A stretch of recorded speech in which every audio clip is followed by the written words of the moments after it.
Assalamualaikum warahmatullahi wabarakatuh. Nama saya Cynthia Repalita, NPM 19110050. Di sini kami dari kelompok 4 ingin mempresentasikan tentang pengertian dan deskripsi masing-masing subbab pada tes. Pertama, saya akan menjelaskan tentang pengertian bakat dan tes bakat. Menurut Supraman Suryanta 2004 adalah suatu kemampuan khusus yang berkembang secara menonjol atau istimewa dibandingkan dengan kemampuan-kemampuan yang lain. Bakat tidak sama dengan kecerdasan, tetapi kecerdasan menjadi dasar untuk berkembangnya bakat. Bakat kecerdasan itu dapat dipandang sebagai faktor umum dan bakat itu adalah faktor khusus. Sedangkan menurut Muhammad tahun 2010 mengumumkan bahwa bakat bersifat bawaan dan harus berkembang untuk mendapatkan hasil yang optimal. Bakat itu senantiasa harus diasah dan dikembangkan agar dapat muncul dengan optimal dalam diri seseorang. Pengasahan yang dilakukan harus sepenuhnya mendukung terhadap perkembangan bakat, karena bakat berbeda dengan kemampuan yang tidak terlalu menekankan pada latihan atau pengasahan. Dari pemaparan beberapa ahli di atas, maka dapat disimpulkan bahwa definisi bakat adalah suatu hal yang menonjol pada seseorang dan menjadi kelebihan dari individu tersebut pada bidang tertentu. Misalnya, bakat pada bidang seni, olahraga, dan sebagainya. Bakat seseorang dapat muncul apabila bakat individu tersebut selalu diasah atau dilatih. Sekian penjelasan dari saya, selanjutnya akan dibacakan oleh rekan kami. Assalamualaikum warahmatullahi wabarakatuh. Nama Hanisantia Saputri, NPM 19110006. Materi selanjutnya yaitu sejarah tes bakat. Tes bakat muncul karena pemikiran para psikolog bahwa tes inteligensi hanya mengukur aspek tertentu dari inteligensi. Para psikolog mulai mengakui perlunya tes-tes bakat khusus untuk digunakan dalam konseling pekerjaan serta dalam seleksi dan klasifikasi personil, industri, dan militer. Selanjutnya, kegunaan tes bakat, yaitu untuk mengetahui kekuatan dan kelemahan kemampuan individu siswa agar siswa mampu memahami dirinya, terutama bakat-bakatnya, dengan mengetahui secara jelas kekuatan dan kelemahan dirinya sendiri. Individu siswa akan mampu membuat perencanaan dan keputusan karirnya di masa yang akan datang, di masa depan. Sekian, terima kasih. Wassalamualaikum warahmatullahi wabarakatuh. Assalamualaikum warahmatullahi wabarakatuh. Izin memperkenalkan diri, nama saya Pipin Yuliasari dengan nomor NPM 19110012. Baik, di sini saya akan mempresentasikan tentang faktor-faktor yang diungkap dalam tes bakat. Yang pertama yaitu kemampuan verbal, yaitu kemampuan memahami bahasa baik secara lisan maupun tulisan. Yang kedua yaitu kemampuan numerikal, yaitu kemampuan ketepatan dan ketelitian memecahkan problem aritmatika atau konsep dasar berhitung.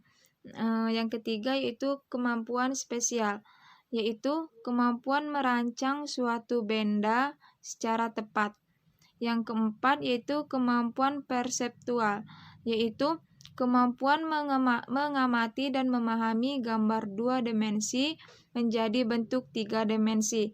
Yang kelima yaitu kemampuan reasoning, yaitu kemampuan memecahkan suatu masalah.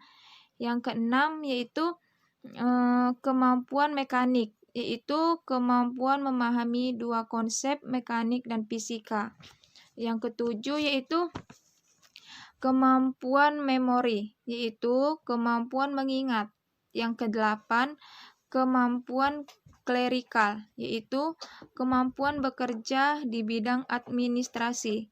Yang kesembilan, yaitu kemampuan kreativitas, yaitu kemampuan menghasilkan sesuatu yang baru dan menunjukkan hal yang tidak biasa atau istimewa. Yang ke-10 yaitu kecepatan kerja, yaitu kemampuan bekerja secara cepat, terutama untuk pekerjaan yang rutin. Yang ke-11 yaitu ketelitian, yaitu kemampuan bekerja secara teliti. Yang ke-12 ketahanan, yaitu kemampuan bekerja secara konsisten. Macam-macam tes bakat. Untuk mengetahui baik individu secara tepat, perlu dilaksanakan pengukuran psikologis dengan menggunakan beberapa instrumen tes bakat.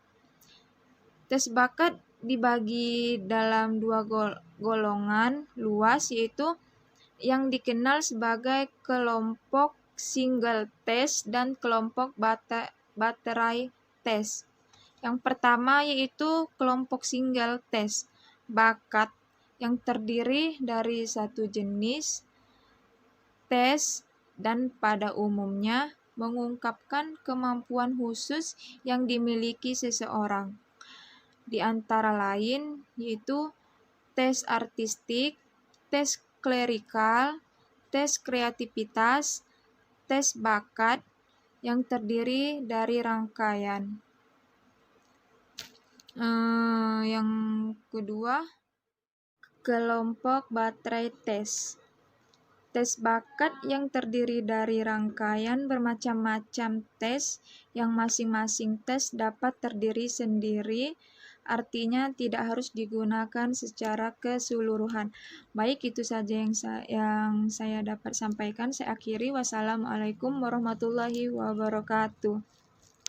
Baiklah, assalamualaikum warahmatullahi wabarakatuh. Izin perkenalkan diri, perkenalkan nama saya Ariel Anda. Di sini saya akan mempresentasikan mengenai cara menentukan tes yang baik. Yang pertama, baku berarti pelaksanaan penskoran setiap saat adalah sama. Objektif berarti bahwa penskoran adalah dari keobjektifan opini penskor. Reliable berarti bahwa memberikan hasil yang sama pada penskoran yang dilakukan secara berulang-ulang.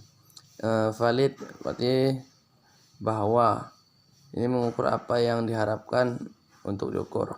Yang selanjutnya adalah langkah-langkah penggunaan tes bakat, yaitu memberikan petunjuk umum kepada siswa tentang manfaat dengan uraian kata-kata yang sederhana.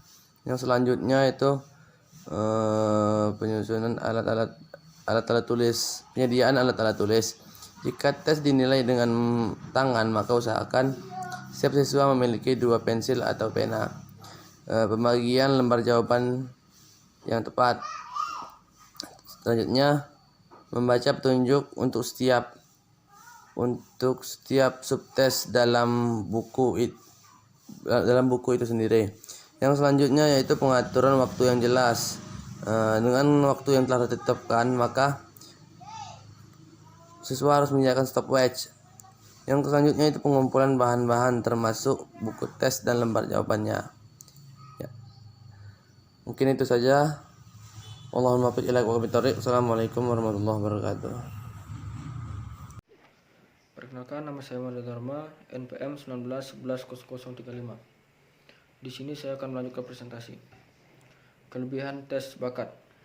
Tes bakat memiliki kelebihan sebagai berikut, yaitu 1. Tes bakat muncul mengurangi kelemahan tes inteligensi yang mengukur kemampuan umum seseorang. Tes bakat dapat digunakan untuk mendeteksi kemungkinan berhasil atau tidaknya seseorang dalam bidang-bidang tertentu. 3. Tes bakat dibuat dalam seri multiple bakat yang merupakan sejumlah tes yang dipakai untuk mengukur berbagai macam bakat seseorang, tidak hanya satu bakat saja. 4. Mengetahui sedini mungkin bakat-bakat yang dimiliki seseorang. 5. Membantu merencanakan dan membuat keputusan mengenai pilihan pendidikan maupun pekerjaan. 6. Mendiagnosa masalah belajar yang diambil seseorang. Kelemahan tes bakat. Tes bakat memiliki keterbatasan sebagai berikut, yaitu